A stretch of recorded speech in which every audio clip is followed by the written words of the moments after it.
Türkiye Görme Engelliler Derneği olarak bu haftada kutlamaktan çok daha çok sorunlarımızı, problemlerimizi dile getirip yetkililerden bunlara yönelik çözüm yollarına gitmeyi tercih ediyoruz. Çünkü bu günler kutlanmaz, sorunlar dile getirilir ve çözüm önerileri geliştirilir. Biz de bu doğrultuda çalışmalarımızı bu şekilde devam ettiriyoruz. 100 yıldır kurulan bir cumhuriyette hala engellerin sorunları aşılmış değil. Bunları sıralamaya kalkarsak zaten günler yetmez ama önemli gördüğüm birkaç başlığı belirtmek isterim.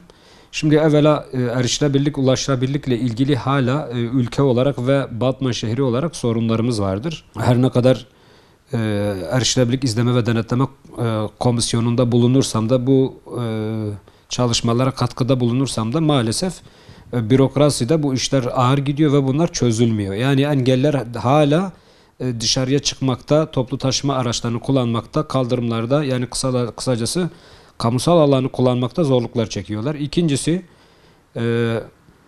imza sorunları dediğimiz görme engelliler özelinde bir problemimiz var. Biz hala noterlerde ikinci sınıf muamelesi görüyoruz. O da nedir? İki şahit olmadan biz noterlerde işlemlerimizi gerçekleştiremiyoruz. Noterler bu konuda direniyorlar.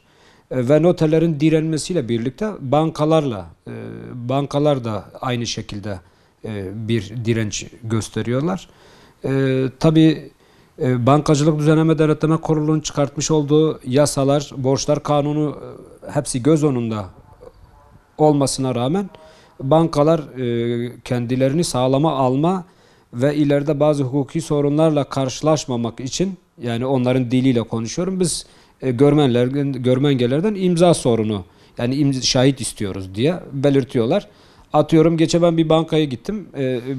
Bankacı şunu dedi: git sözleşmeyi noterde onaylat. Gittiğimde karşıma 20 bin liralık bir ücret çıkmaya başladı.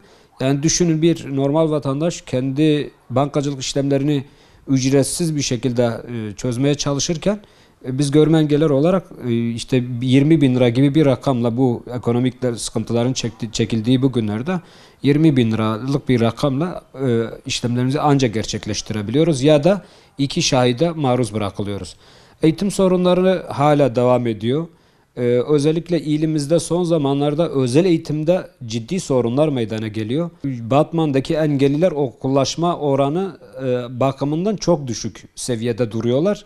Nedeni de şudur: çevremizde engelliler okullarının fiziki şartların uygun olmayışından kaynaklı olarak bu görülüyor. Fiziksel engelliler sürekli evde kaldıkları için, gezemedikleri için kan dolaşımında da sıkıntılar yaşıyorlar ve dolayısıyla bu fizik tedavileri insanların önünden çektiğiniz anda o insanın konforlu bir hayatın yaşamasından onları yoksun bırakmış oluyorsunuz. Dolayısıyla bir an evvel bu sorunlarının çözülmesi noktasında yetkililerden biz talepte bulunuyoruz. Lütfen bu sorunları görmezden gelmeyin.